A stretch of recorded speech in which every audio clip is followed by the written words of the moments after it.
Selamat malam, apa kabar semua? Kita ketemu lagi di Instagram Live malam ini. Dan hari ini kita akan khusus membahas mengenai autisme ya. Kata-katanya ada yang bilang autis, ada yang bilang autisme, autism, itu bahasa Inggris. Sekarang namanya ASD, Autism Spectrum Disorder ya. Jadi istilah-istilahnya banyak, tapi merujuk pada hal yang sama. Nah, angka kejadiannya sebetulnya lumayan-lumayan aja, yaitu 2 sampai 25 orang per 1000. Jadi kasus-kasusnya nggak terlalu banyak sih sebetulnya. Tapi kenapa kok semua orang bilang autis tambah banyak nih, autis tambah banyak, dikait-kaitkan dengan banyak hal. Katanya, contoh ya, katanya karena imunisasi lah, karena polusi lah, autis jadi tambah banyak. Sebetulnya dari dulu sampai sekarang angka kejadiannya nggak jauh berbeda. Tapi orang-orang sudah lebih kenal lebih baik sehingga lebih apa ya, lebih aware, kita lebih waspada sehingga ada gejala yang menyerupai autis kita udah langsung tahu dan akhirnya diagnosisnya lebih cepat ya. Jadi sebetulnya angka kejadiannya dari dulu sampai sekarang relatif sama ya.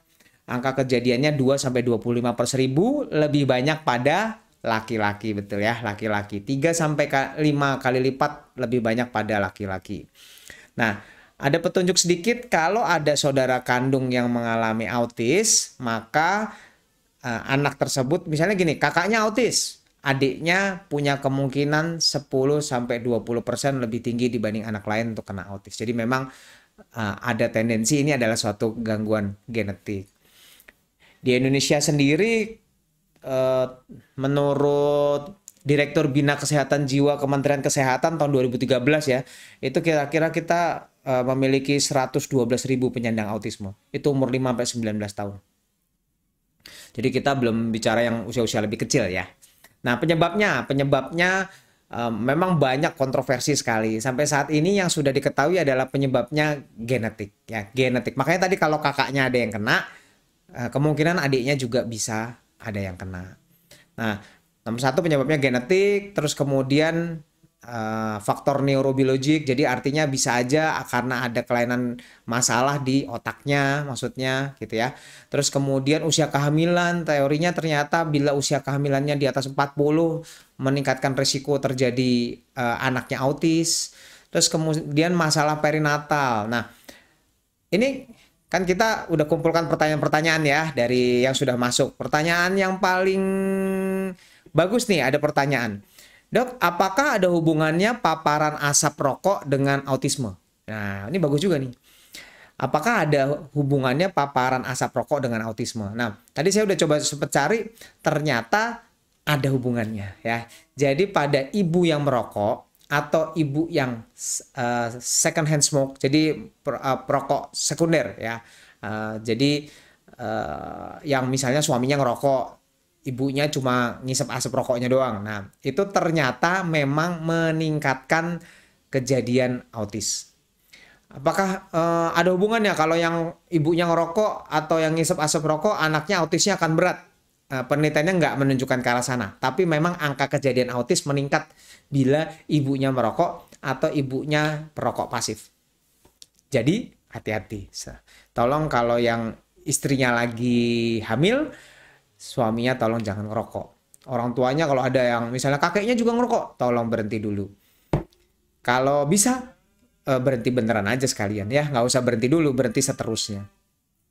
Nah, autisme sendiri sebetulnya pertanyaannya kalau dari kolom komentar, pertanyaan yang paling banyak adalah, dok, apa sih gejala autis? Apakah beda anak umur 2 tahun dengan umur 3 tahun, 4 tahun? Ada nggak sih bedanya gejala autis dan gejalanya paling cepat bisa dilihat di usia berapa? Nah, ini penting sekali untuk mengenal autis ya. Sebetulnya autis gejalanya bisa dilihat dari pada usia-usia kecil.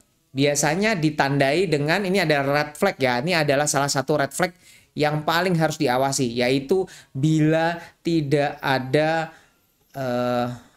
tidak ada kontak sosial dengan orang lain di usia berapapun. Jadi misalnya contohnya umur 3 sampai 6 bulan lah, diajak senyum diem aja. Kan perkembangan anak umur 3 bulan adalah kalau kita senyum balas senyum 3-4 bulan. 6 bulan udah langsung ngajak ngomong, dia ngucap-ngucap kata-kata yang kita juga nggak tahu, tapi dia udah mulai seperti ngoceh-ngoceh, ya kan? 9 bulan bisa diajak main, itu namanya interaksi sosial. Jadi bila tidak ada interaksi sosial di usia berapapun, itu namanya suatu red flag. Hati-hati, ya, hati-hati, harus dibawa periksa. Di usia berapapun tidak ada interaksi sosial. Baru lahir emang ada interaksi sosial? Ada. Baru lahir pun ada interaksi sosial. Misalnya, kalau kita gendong-gendong, dia senyum-senyum, ketawa-tawa gitu ya. Nangis kalau digendong, diem. Itu interaksi sosial namanya. Ya. Kalau digendong cuek-cuek aja, gak peduli, hati-hati. Itu artinya nggak ada interaksi sosial. Oke. Kalau usia lebih besar, nah kebanyakan memang kelihatan gejalanya di 18 bulan ke atas. Ya. Kelihatannya di 18 bulan ke atas. Walaupun gejalanya bisa lebih kecil kelihatan. Makanya banyak yang mengkait-kaitkan autis dengan imunisasi ya. Jadi ada pertanyaan juga, apakah autis ada hubungannya dengan imunisasi? Sampai saat ini tidak ada hubungan antara autis dan imunisasi. Bahkan udah ada penelitian yang sangat besar dilakukan oleh badan-badan kesehatan di seluruh dunia yang berhasil membuktikan bahwa tidak ada hubungan. Ingat, tidak ada hubungan antara autis dan imunisasi. Jadi kalau ada yang masih membicarakan katanya vaksin MMR bikin autis, itu sudah lewatnya, sudah jauh banget. Itu udah dulu banget ya, udah dulu banget. Bahkan di luar negeri pun juga sudah ditinggalkan karena memang sudah terbukti penelitiannya tidak baik. Penelitian yang bilang katanya MMR bikin autis, itu penelitiannya tidak baik dan cenderung penelitiannya tidak mengikuti kaidah yang seharusnya. Dan setelah dilakukan penelitian yang baik ternyata nggak terbukti ya. Jadi udah nggak ada lagi lah istilah vaksin bikin autis ya. Ingat, nggak ada hubungan antara vaksin sama autis. Itu sebetulnya kebetulan karena vaksin MMR kan memang di umur 15 bulan. Kok gejala autis kebanyakan munculnya umur 18 bulan kan? Jadi ya kebetulan aja.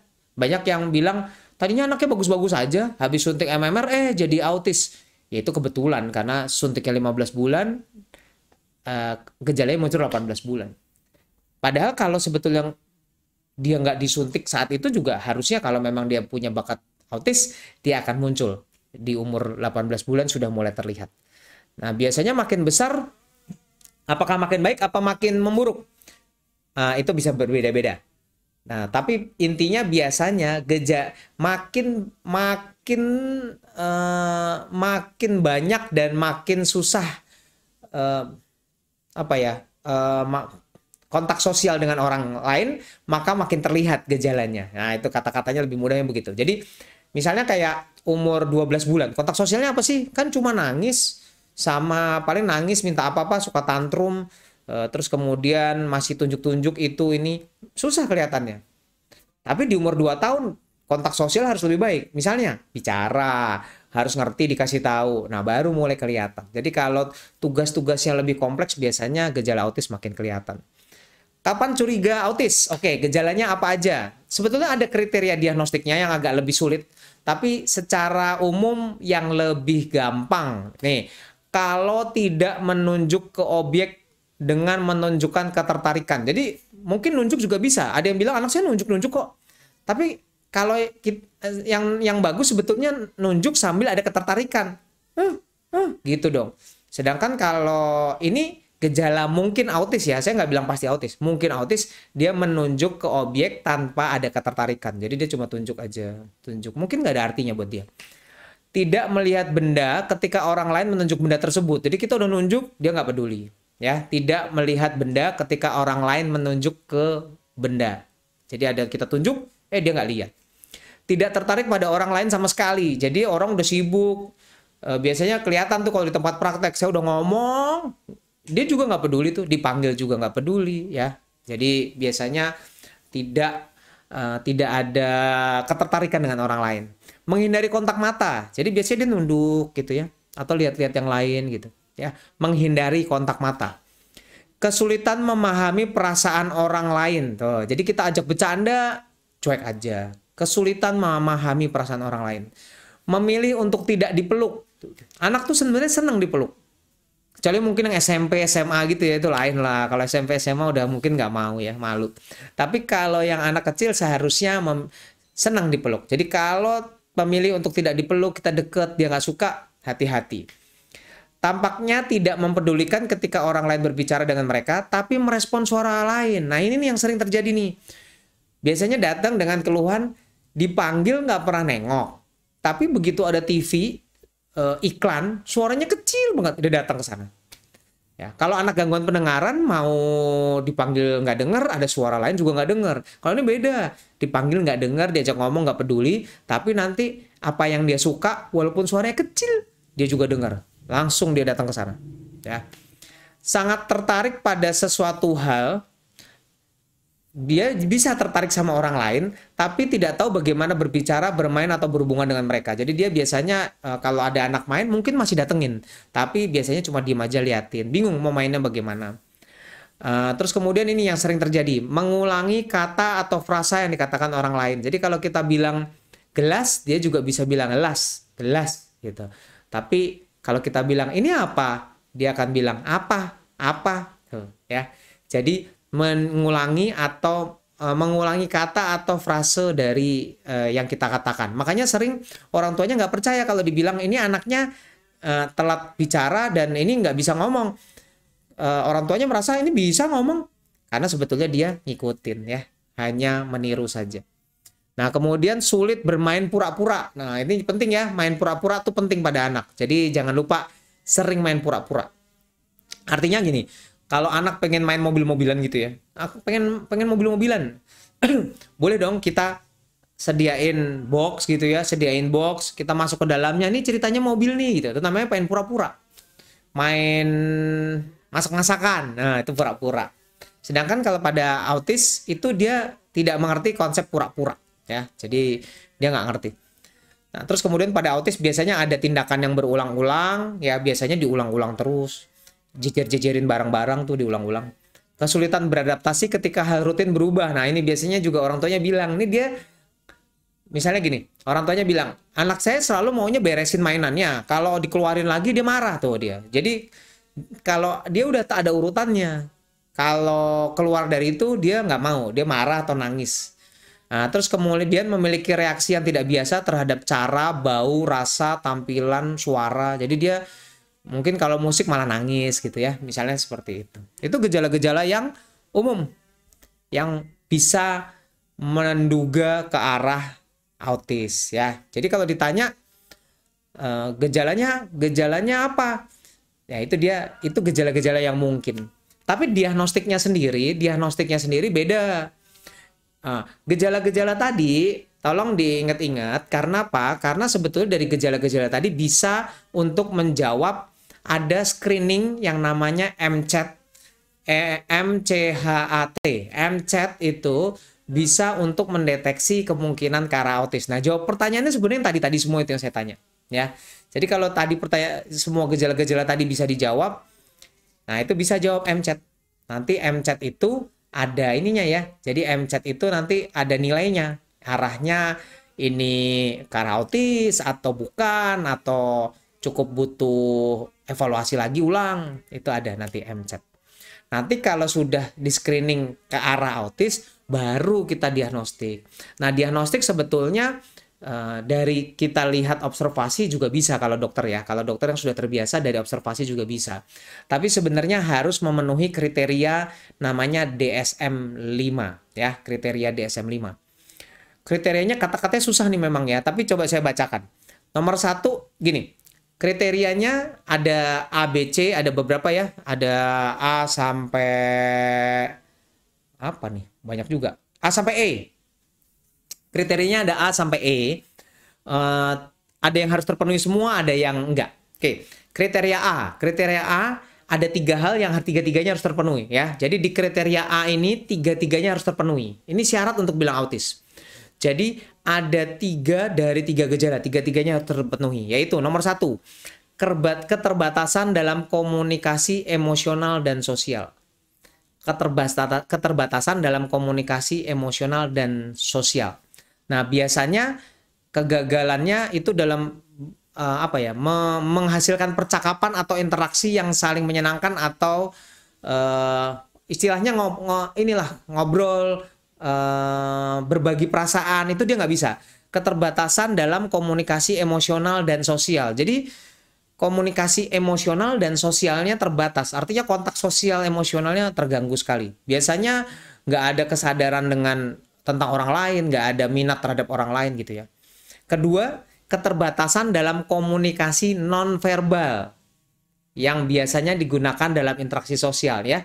Jadi ada keterbatasan dalam komunikasi nonverbal. Tadi saya lihat ada pertanyaan, apakah pada anak autis raut wajahnya berbeda? Nah ini dia nih, keterbatasan dalam komunikasi nonverbal biasanya masalah dalam kontak mata, nggak ada kontak matanya, ekspresi wajah, nggak ada ekspresinya, gerak tubuh, nggak ada gerak tubuhnya, biasanya gerak tubuhnya aneh. Misalnya ya, contoh, misalnya dia megang bolpen. Nah, ini megang bolpen.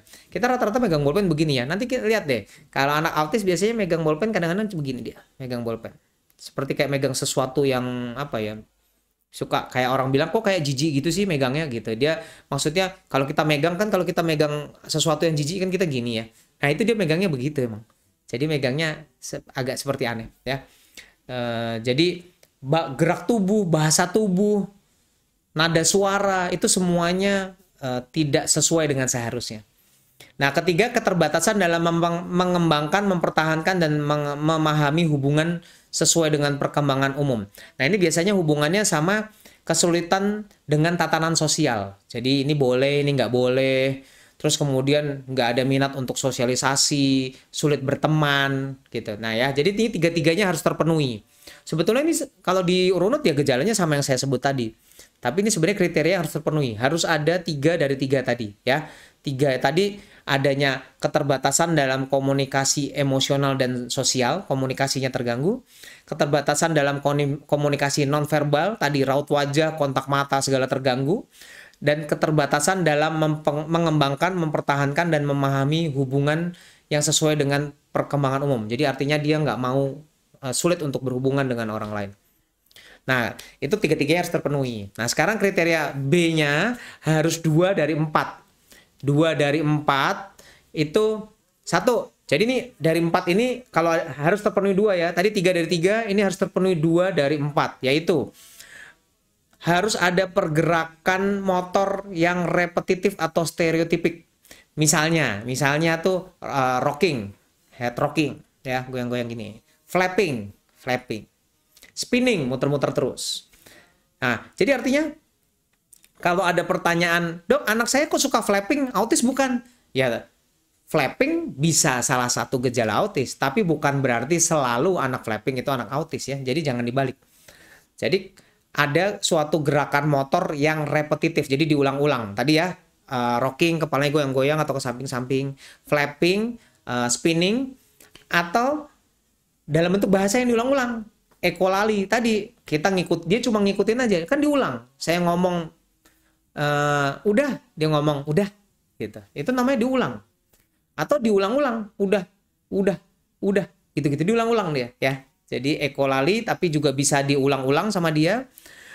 Atau mengulang suatu percakapan atau suatu skrip dari TV atau dari percakapan yang sehari-hari dia temukan. Jadi diulang-ulang. Makanya kita berapa kali ketemu ada anak yang orang tuanya bilang bisa ngomong dok, cuma kok nggak nyambung yang sama kita bicarain, terus diulang-ulang. Itu dia.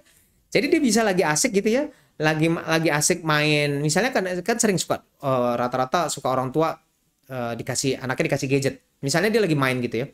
Nanti dia ngomong loh diulang-ulang. Misalnya dia ngomong tiba-tiba suatu skrip dari film apa ya, misalnya Dora. Orang tuanya bisa bilang, dok dia jago loh kalau ngikutin film Dora. Iya, tapi nggak, konteksnya aneh. Dia lagi main tiba-tiba Dora, nah, terus nyanyi. Nanti gitu terus, kan nggak cocok konteksnya ya. Itu dia. Mengulang dalam bentuk motor atau bahasa atau suatu perkataan-perkataan yang diulang-ulang.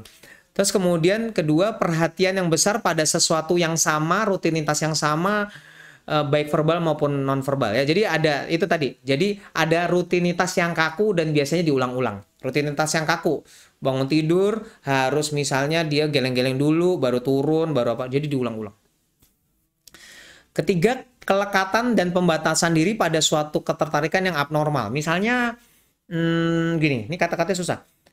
Kelekatan atau pembatasan diri pada suatu yang hal yang berlebihan dan abnormal.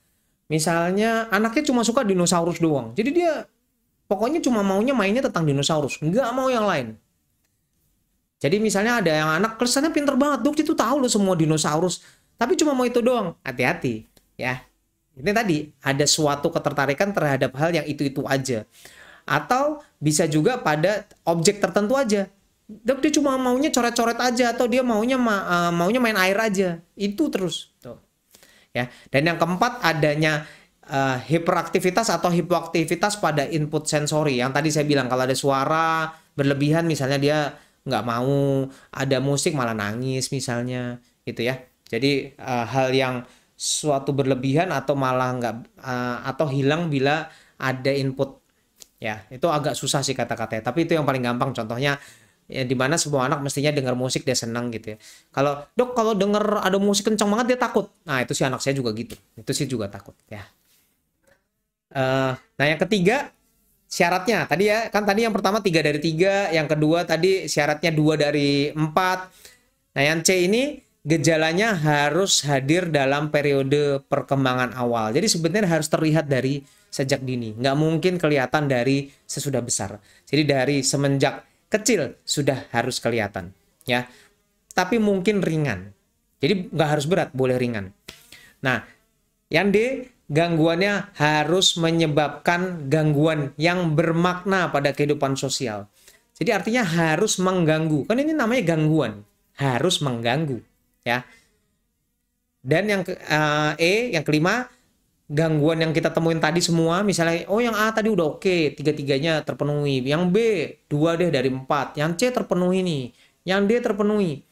Yang kelima ini harus ada syaratnya, yaitu tidak bisa dijelaskan lebih baik oleh kelainan yang lain. Jadi nggak boleh tuh misalnya apa ya, GDD, Global Developmental Delay, keterlambatan perkembangan menyeluruh, anak yang jalannya telat, ngomongnya telat.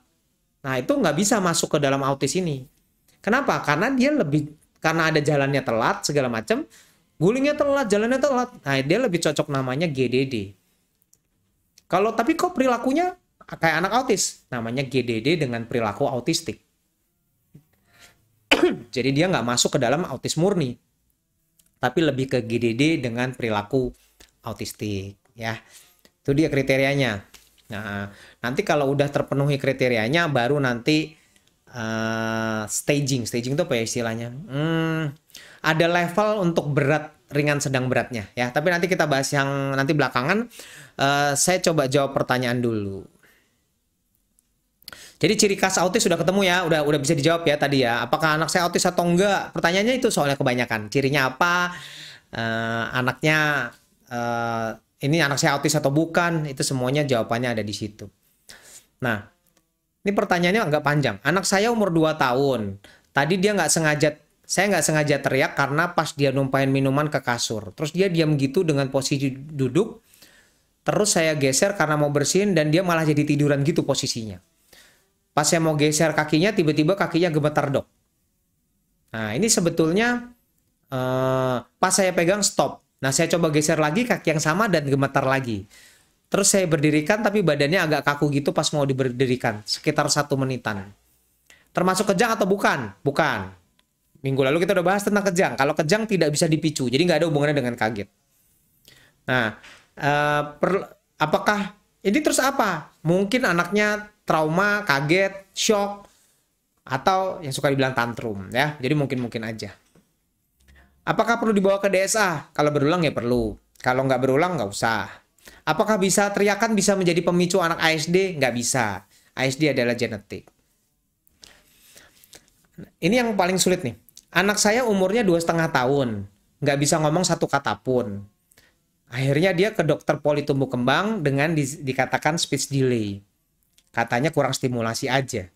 Nah, pada umur 2 tahun 8 bulan, kalau diajarin kontak mata sudah ada, dikasih tahu sudah bisa nyambung 2 kata, disuruh perintah sudah mengerti, dilarang bisa, tetapi artikulasinya masih kurang bagus. Bicaranya sudah mulai fasih tapi penyebutan angka tidak jelas, artikulasi kurang baik. Nah, ini kalau kayak begini, apakah ASD? Anak saya juga flapping. Ingat, flapping bisa jadi gejalanya ASD, tapi bukan berarti flapping selalu ASD. Kalau menurut saya, kalau benar ini anak dikasih perintah segala macam bisa, ya kemungkinan kecil ya ASD ya. Kalau ASD kan biasanya agak lambat. Walaupun sudah di terapi. Ini kan katanya 2 tahun ketahuan, di terapi 2 tahun 8 bulan udah bisa diberi perintah banyak. Kemungkinan bukan ASD. Bisa nggak ASD yang ringan? Bisa, tapi menurut saya nggak usah takut karena terapinya kan sama. Ya. Apakah ini ASD atau autis yang high function? Nah, oke, kita jadi bahas dulu. Apa sih autis high function? Kok banyak amat sih yang sebut-sebut autis high function? Jadi sebetulnya sekarang itu istilah aja, kita udah jarang sebetulnya pakai ya juga boleh. Tapi di DSM-5 ini sekarang dibagi 3 kategori, yaitu level 1, level 2, level 3, istilahnya begitu. High function untuk mempermudah bilang ke orang tua aja supaya oh ini bagus nih gitu. Ya. Jadi level 1 dia hanya butuh dukungan, kalau level 2 itu membutuhkan dukungan yang lebih lebih dalam, sedangkan yang ketiga dia membutuhkan dukungan yang sangat hebat sehingga tanpa dukungan itu dia nggak bisa apa-apa. Ya, itu istilah gampangnya. Biasanya level 1 kalau komunikasi sosialnya dia kalau dibantu, ditemenin bisa dia, masih bisa interaksi sosial. Paling yang nemenin cuma bantuin tuh kata temennya apa gitu ya, cuma gitu aja udah bisa. Terus kemudian biasanya kalau minatnya yang terbatas tadi, misalnya kan biasanya kalau autis pengennya itu aja ya.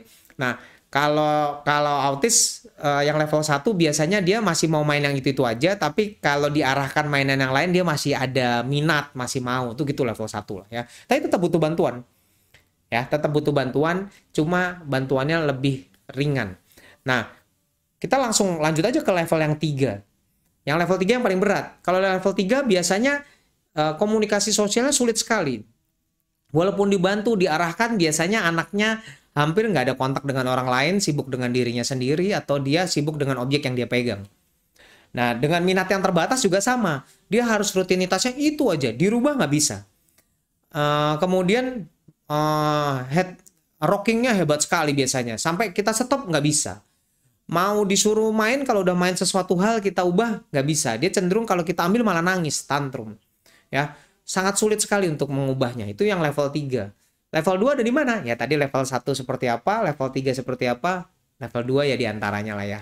Jadi yang sedang-sedang aja. Gitu. Nah, jadi sebenarnya dari yang kita sudah bicarakan tadi, sebenarnya autis ini artinya sebetulnya hanya kalau ditanya harus memenuhi 2 hal sebetulnya, yaitu adanya gangguan komunikasi sosial dan yang kedua ada minat yang terbatas dan repetitif berulang. Ya, jadi sebenarnya asal 2 itu terpenuhi dengan segala yang tadi, oh gejalanya gini, intinya tuh 2 hal. Adanya gangguan komunikasi sosial, jadi komunikasi sosialnya terganggu, dan yang kedua ada minat yang terbatas, itu aja maksudnya, dan repetitif diulang-ulang. Ya, jadi cuma 2 sebetulnya.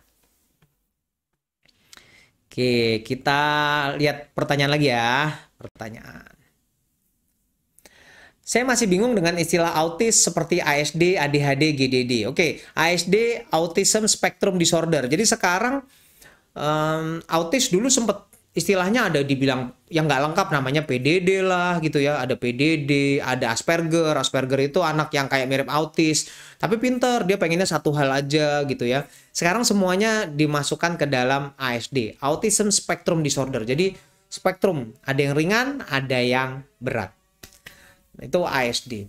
ADHD itu hiperaktif, nggak ada hubungannya sama ASD loh, nggak ada hubungannya sama autis. ADHD adalah hiperaktif.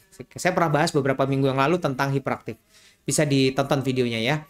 GDD Global Developmental Delay adalah keterlambatan perkembangan yang menyeluruh. Biasanya keterlambatannya di minimal 2 ranah perkembangan. Misalnya terlambat bicara dan motorik.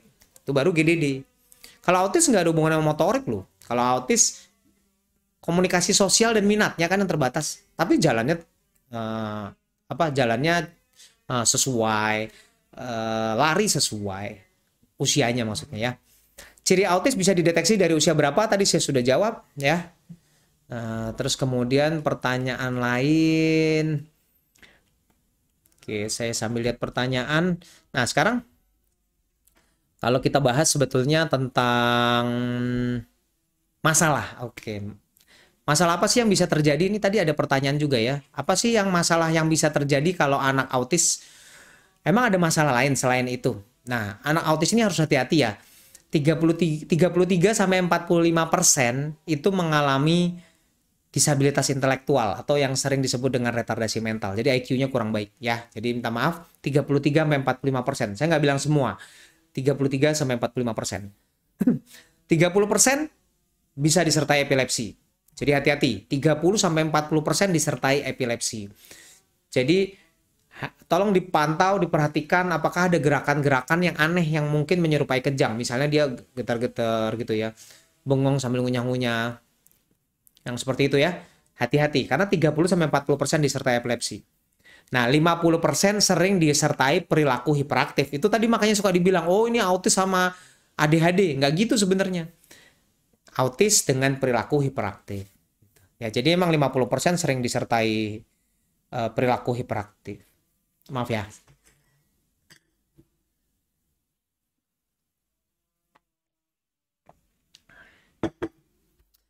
Terapinya apa sih sebetulnya? Nah, ini ada pertanyaan bagus dulu nih. Cara sebelum kita ngomong terapi. Bagaimana cara mencegah? Nah, itu ya. Bagaimana cara mencegah agar anak kedua nggak kena autis karena seperti yang dokter sampaikan, kalau kakaknya kena autis maka kemungkinan adiknya lebih rentan. Sampai saat ini nggak ada ya. Sampai saat ini nggak ada yang bisa mencegah untuk terjadinya autis. Tapi untuk mendeteksi ada. Pemeriksaan genetik sekarang sudah lebih lebih mudah dilakukan, udah banyak dilakukan di luar negeri, udah ada screening bahkan bayinya sebelum lahir udah dicek genetik, bisa untuk mencari genetik-genetik yang ada hubungannya sama autis. Misalnya SCN1A, SCN1B, 2A, 2B gitu ya. Itu kan ada hubungannya sama autis semua. Kalau sudah tahu, udah misalnya ketahuan, ya udah siap, orang tuanya sudah nggak bisa dicegah juga, tapi orang tuanya lebih siap untuk menerima anaknya nanti lahir akan kemungkinan memiliki autis. Kalau dulu saya nggak berikan vaksin MMR, sekarang anak saya usia 13, 11 dan 13 tahun. Apa masih bisa dan perlu? Bisa dan sangat perlu. Nah, jadi MMR bisa dikejar pada usia berapapun. Ya, jadi segera. Kalau belum, segera. Apa benar anak autis itu sebenarnya jenius? Tadi, yang jenius ada. Rata-rata yang Asperger tuh banyak tuh yang jenius tuh. Einstein katanya Asperger. Asperger tuh sebenarnya bagian dari autis. Jadi dia komunikasi sosialnya kurang baik. Terus kemudian komunikasi sosialnya kurang baik. Dia tertarik pada satu minat aja. Dan di minat itu dia jagonya setengah mati. Tapi di minat lain dia nggak ada. Makanya ada kan yang Asperger misalnya gini, anaknya khas tuh. Anaknya cuma tertarik misalnya sama pesawat. Wow, dia dengar bunyi pesawat aja udah tahu ini pesawat seri apa. Ya, saking jagonya. Tapi di pelajaran lain gak bagus. Kontak sosial dengan yang lain susah. Temennya ketawa, dia nggak ketawa. Diajak ngomong, banyak diem. Nah, kayak gitu ya. Itu biasanya pinter-pinter. Tapi kan tadi udah dikatakan bahwa ya sebagian ya sebenarnya nggak kurang dari separuh sih, tapi lumayan ya. 33 sampai 45 kan tadi IQ-nya ternyata kurang. Ciri khas autis pada raut wajahnya ada nggak? Tadi sudah dijawab ya. Oke, ini prinsip gizi pada autis berarti tentang ini ya. Nanti kita bahas tentang pengobatan. Anak autis apa jalannya jinjit? Yes, itu salah satu gejala yang sering bisa dilihat pada anak autis karena dia mencari sesuatu yang berbeda, salah satunya dengan sering jinjit-jinjit. Oke, sekarang kita bahas tentang terapi. Terapi autis ada yang obat, ada yang bukan obat. Istilahnya ada yang medis, ada yang non medis ya istilahnya. Nah, Sampai saat ini ada nggak sih obat-obatan untuk autis? Yes, ada obat-obatan yang digunakan untuk anak autis, yaitu yang sampai saat ini sudah diakui di seluruh dunia adalah risperidon dan aripiprazol. Ya, risperidon ya merek dagangnya mirip-mirip itu, risper itulah gitu ya. Saya nggak bisa sebut mereknya. Aripiprazol misalnya contohnya yang paling ngetop yang Abili, ya itulah dia ya. Nah, memang tujuannya bisa menyembuhkan autisnya, bukan itu tujuannya. Obat ini hanya digunakan untuk mengurangi iritabilitas. Jadi misalnya anaknya nggak bisa diem, ya kita bisa bantu pakai itu. Anaknya marah-marah, kita bantu pakai itu. Menyakiti diri sendiri, kita bantu pakai itu. Jadi indikasinya hanya mengurangi iritabilitas loh. Nggak ada hubungannya sama nyembuhin autisnya atau tidak. Ini hanya mengurangi. Makanya ada yang kalau yang minum obat itu ada kan yang minum obat itu terus orang tuanya datang, "Dok, anak saya semenjak minum itu jadi aneh, Dok. Anaknya diem aja, bengong aja. Yang tadinya nggak bisa diem sekarang bengong aja." Ya karena dia mengurangi iritabilitas. Jadi dia lebih jadi anteng lah istilahnya. Nah, itu tujuannya supaya lebih mudah untuk diberitahu, lebih mudah untuk diajarin, lebih lihat dengan lingkungan sekitarnya, tapi nggak nyembuhin. Ingat ya, tidak menyembuhkan. Efek sampingnya cukup banyak, bisa berat badan, bisa ngantuk, ada beberapa yang menyebutkan hubungannya sama gangguan hormonal, ya. Jadi efek sampingnya cukup banyak. Makanya kita pakai dengan terbatas saja. Nah, kalau anaknya ada epilepsi, tadi yang saya bilang ya, 30-40% epilepsi.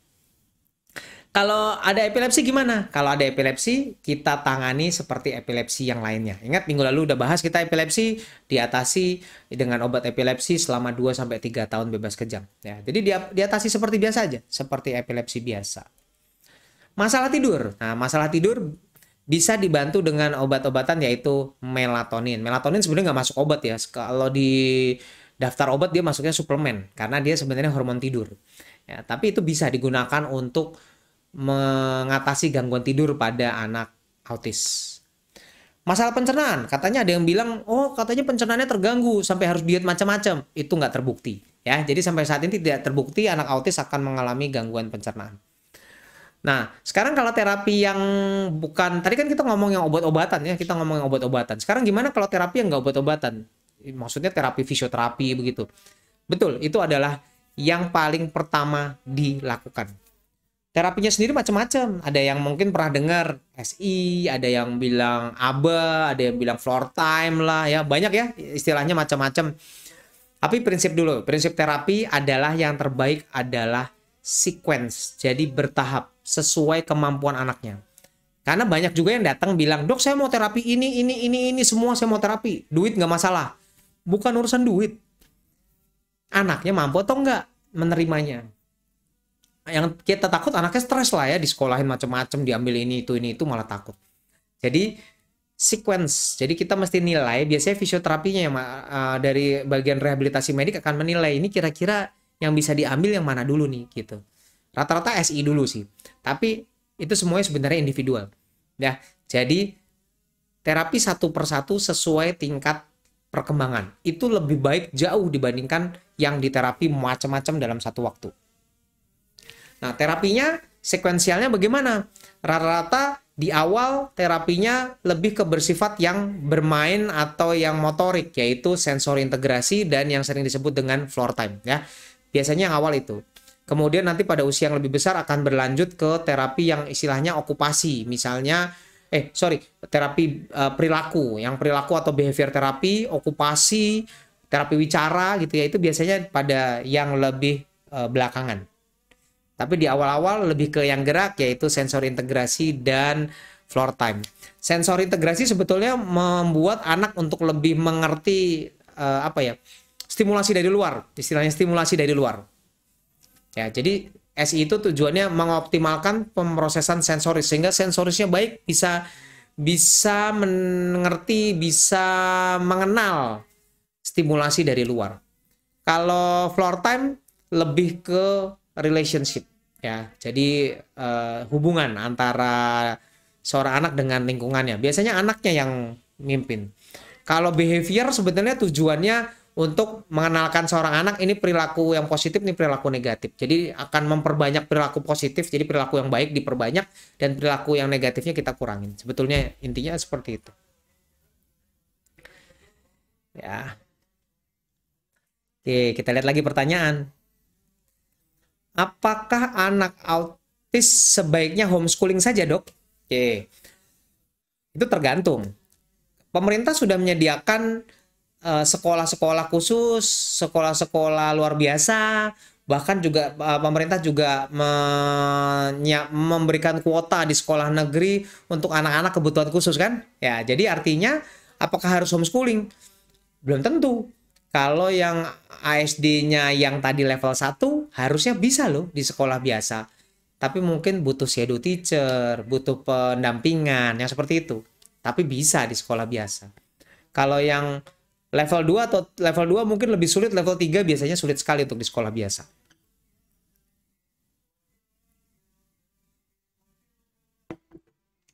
Kalau anak umur 2 tahun kalau mau sesuatu tidak bisa sabar. Anak 2 tahun kalau mau sesuatu tidak bisa sabar dan bisa langsung nangis, teriak-teriak, tantrum. Itu termasuk keterbatasan komunikasi kah?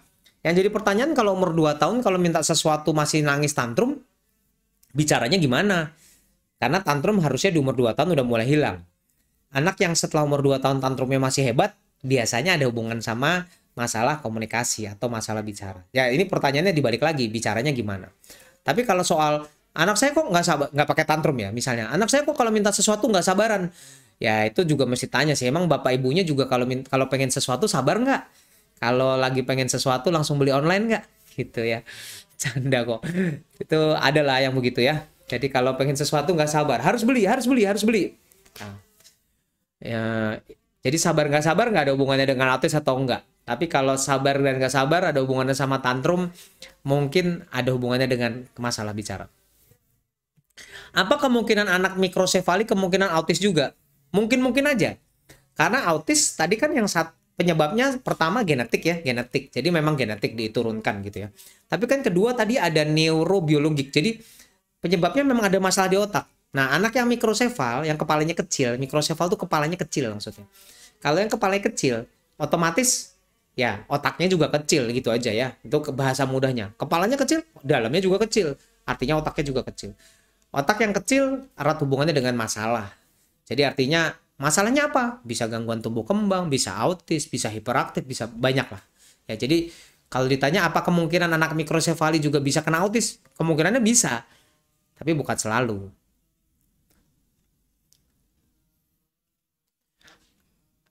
Apakah anak autis bisa di sekolah umum? Ya bisa ya tadi ya kalau yang ringan. Dari bayi umur berapa bisa ketahuan anaknya autis? Tadi dari begitu interaksi sosial nggak ada harus hati-hati. Apakah Asperger bagian dari autis? Yes, dulu Asperger bagian dari autis. Tapi itu di tahun-tahun dulu yang masih pakai DSM-4. Pakai yang baru kriteria DSM-5, semuanya sudah dilebur istilahnya menjadi Autism Spectrum Disorder. Ya, jadi Asperger termasuk autis. Apa anak autis jika memiliki bakat tertentu bisa diarahkan mengembangkan minatnya tersebut untuk menjadi sukses? Jawabannya sangat bisa. Ya, jadi justru itulah tugas kita sebagai orang tua untuk melihat apakah ada minat tertentu yang memang bisa minatnya itu bisa dilatih atau bisa bisa dijadikan suatu bekal buat dia di kemudian hari. Oh, sangat bisa. Ya emang itu tugasnya kita. Tugas kita sebagai orang tua untuk melihat apakah bakat dan minat seorang anak, termasuk anak dengan autis. Jadi nggak ada bedanya, bisa. Apakah bisa menjadi sukses? Harusnya bisa dong. Karena ada yang autis jago banget piano. By the way, kalau Asperger berarti masuk autis, ya sebenarnya kayak Einstein itu kan sebetulnya sampai saat ini juga nggak ada yang tahu ya dia beneran Asperger atau enggak. Tapi kan ini kan dugaan-dugaan banyak yang bilang kelihatannya mungkin dia Asperger. Ada yang dulu bilang sempat kayaknya dia autis deh. Ada yang bilang bukan, dia kan jenius banget gitu ya. Jadi mungkin cara kata-katanya aneh, perilakunya aneh. Nggak ada yang tahu, udah lewat, semuanya sudah lewat. Tapi kalau yang pasti walaupun dengan komunikasi yang mungkin dulu dia kurang baik, tapi tetap aja dia bisa sukses. Dan banyak banget loh orang-orang yang dengan autis ternyata tetap bisa sukses ya. Walaupun memang dalam kehidupannya tetap butuh bantuan. Apakah tujuan untuk MRI untuk anak? Nah, ini pertanyaannya di luar ini ya. Eh, apakah tujuannya MRI untuk anak? MRI pada anak ditujukan untuk melihat adanya kelainan di otaknya yang secara anatomi atau enggak. Nah, itu tujuannya MRI ya. MRI melihat kelainan di otak yang ada hubungannya dengan anatominya. Nah, apakah anak autis harus dilakukan MRI? Enggak semua. Tapi kalau kita curiga autisnya ada hubungannya misalnya dengan gangguan-gangguan lain yang ada hubungannya mungkin dengan anatomi otaknya, dia butuh MRI. Karena ada beberapa gangguan-gangguan yang penyakit-penyakit bawaan yang memang bisa ada hubungannya dengan autis dan itu kedeteksinya dari MRI. Ya. Ada beberapa gangguan metabolik yang gejalanya autis soalnya dan kelihatannya dari MRI. Apakah anak autis nggak bisa diam? Bergantung, ada autis yang bisa diam, ada autis yang nggak bisa diam. Autis yang perilaku hiperaktif tadi berapa? 50%. 50-50 lah berarti, 50% biasa aja, 50% nggak bisa diam. Anak saya autis, belum ada verbal umur sampai dengan 8 tahun. Sudah terapi. Oke, sekarang gimana kalau begini? Nah, sekarang kalau memang sudah 8 tahun verbalnya masih kurang, coba dilatih bagaimana kalau komunikasi nonverbalnya. Apakah bisa membantu? Karena memang kalau memang sudah sampai usia 8 tahun komunikasi verbalnya belum ada, tetap dilatih, tapi bagaimana kalau dibantu dengan komunikasi nonverbal? Misalnya dengan tulisan, dengan gambar, ya. Coba dibantu. Dengan alat device, sekarang gadget juga banyak ya yang untuk bicara.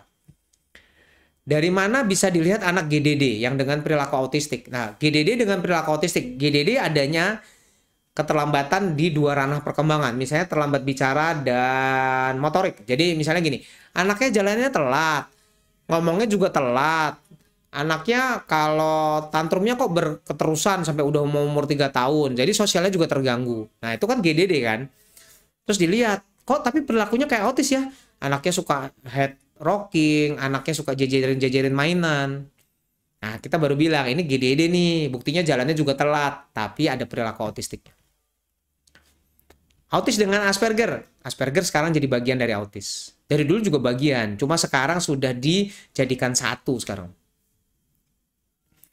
Kapan-kapan bahas dispraksia. Oke, dispraksia ini adalah anak yang dengan gangguan motor halus. Sering dikira autis. Karena anak autis kan rata-rata motor halusnya juga, ya dia pinter sih. Nyusun-nyusun mainan gitu. Tapi kan kalau disuruh nulis terganggu. Ya, nah dispraksia rata-rata juga gitu, nulisnya terganggu, yang halus-halus susah gitu ya. Tapi basicnya kalau dispraksia komunikasi sosialnya baik. Nanti kita bahas kapan-kapan. Kalau bayi 9 bulan senang mainan itu aja, tapi eye contact bagus, dipanggil nengok, bisa nunjuk, apakah ada kemungkinan autis? Kemungkinan kecil lah ya. Kalau ada kontaknya baik, semuanya baik, cuma senangnya mainan itu aja, ya saya nggak bilang. Kalau dibilang mungkin autis, ya anak yang nggak kelihatan aja mungkin aja. Tapi menurut saya sih kalau lihat eye contact-nya bagus, harusnya sih enggak. Tapi yang penting adalah pemantauan ya. Jadi dipantau. Kasih banyak mainan lain yang lebih menarik. Terutama mainan yang menarik adalah mainan yang interaktif ya. Jadi kita harus ajakin anaknya main. Bukan cuma sekedar kasih mainan anaknya tertarik atau enggak gitu, bukan gitu ya. Nah, kalau anak isapin ujung bantal, apakah bisa dikatakan kegiatan berulang? Tergantung. Kalau cuma gini, dok kalau mau tidur dia ngisepin ujung bantal. Itu mah kayaknya emang banyak tuh yang kayak begitu. Yang sampai gede juga ada. Saya punya pasien yang udah, dok ini umur 7 tahun, bantalnya udah dekil super lah gitu. Dan diisep-isep terus. Itu kebiasaan aja sih. Tapi kalau dia ada gejala lainnya ya, jadi kalau dia ngisepin ujung bantal terus kemudian bicaranya juga telat tadi, misalnya ada perilaku yang diulang-ulang, yang kayak tadi ya, minatnya itu doang, ya mungkin autis.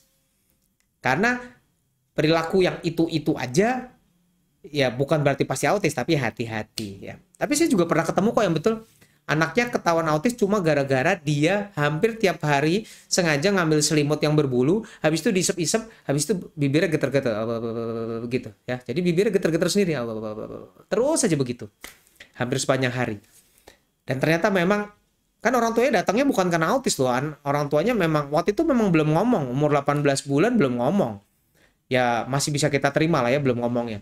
Tapi perilakunya itu kan aneh dan ternyata betul kontak sosialnya kurang baik. Setelah besar baru kelihatan banget ya bahwa ini autis. Apakah anak GDD bisa sembuh? Loh, GDD itu cuma keterlambatan perkembangan. GDD biasanya ditandai dengan dia akan menyusul, tapi biasanya lebih lambat dibandingkan anak lain. Tapi hati-hati, sebagian dari GDD suatu hari nanti akan ada hubungannya dengan retardasi mental. Apakah anak autis bisa menjadi normal? Tergantung dengan kata normal, ya. Tergantung dengan kata normal yang dituju. Kalau misalnya tujuannya normal seperti anak lain, mungkin akan tetap beda. Tapi selama dia bisa menjalani kehidupannya dengan baik, optimal, bakat dan minat yang dimilikinya bisa dikembangkan dengan baik oleh orang tuanya, terus dia bisa hidup di sosial dengan orang lain, ya menurut saya itu udah normal, ya kan? Nah, walaupun mungkin kadang-kadang orang tuanya bilang, tapi ngomongnya masih kok kadang kayak agak aneh ya dok. Mungkin aja. Tapi kan intinya adalah dia bisa adaptasi dengan lingkungan sosialnya. Nah, umur 19 bulan sudah bisa dideteksi nggak ya? Bisa. Hampir sebagian besar di umur 18 bulan ke atas sudah mulai muncul, gejalanya sudah mulai muncul. Nah, misalnya gini, ini 19 bulan sudah bisa dideteksi. Anak dipanggil nggak pernah noleh, asik sendiri, terus terkadang nggak bisa dilarang, kalau ada dilarang pasti nangis. Itu tadi tantrum. 19 bulan tantrum biasa aja. Tapi kalau dipanggil nggak pernah noleh, hati-hati. Kita pernah bahas sebelumnya tentang keterlambatan bicara ya. Kita pernah bicara sebelumnya tentang keterlambatan bicara. 19 bulan apa sih yang harus dipenuhi bicaranya?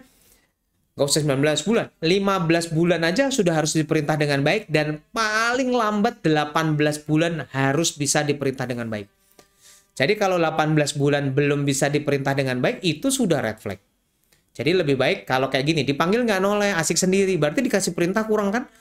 Ya ayo dong, dibawa periksa supaya bisa ketahuan ada apa. Oke. Sebelumnya anak saya pernah periksa. Waktu itu kemungkinan karena kebanyakan gadget, tapi makin kesini berasa semakin nyata dia suka sambil ngunyah, minat suka pindah-pindah, tapi saya tetap cemas. Jadi intinya gimana ya?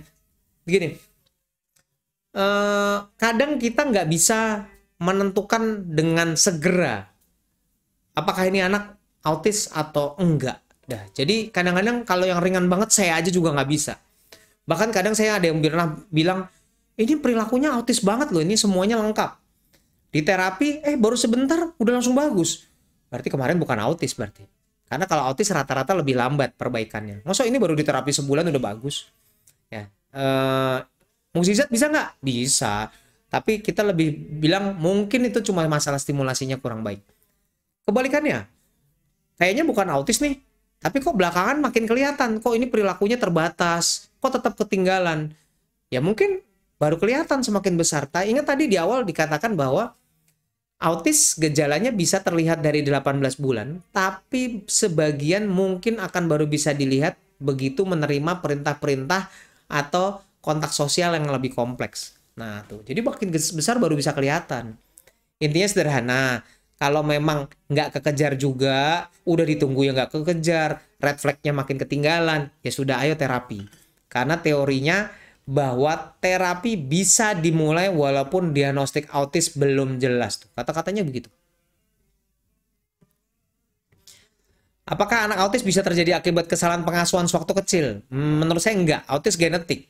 Tapi masalah pengasuhan bisa memperburuk. Kalau anaknya memang ada autis bisa memperburuk. Kalau misalnya perilaku autistik bisa gara-gara pengasuhan. Misalnya dari kecil dikasih gadget terus. Itu anaknya akan sibuk dengan sendirinya, ngomongnya terlambat jadi seperti anak autis tuh. Tapi bukan autis, itu cuma mirip aja. Anak saya waktu kecilnya sama pengasuh dan neneknya over banget soal kebersihan. Soal makanan harus makan sayur. Sampai sekarang usia 7 tahun. Ya konsepnya kalau over banget soal kebersihan, di dunia ini apa aja kalau berlebihan nggak baik lah ya. Kalau over tentang kebersihan, ya bersih bagus, tapi kalau over banget ya juga nggak baik ya. Yang penting ngerti bagaimana cara mengatasi kebersihan. Gitu. Ya. Oke, kelihatannya udah dijawab semua.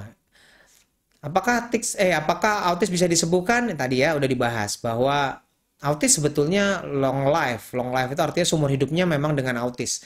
Tapi bisa dibantu supaya dia bisa seperti anak lainnya, bisa belajar seperti anak lainnya, hidup seperti anak lainnya, bermain seperti anak lainnya, ya.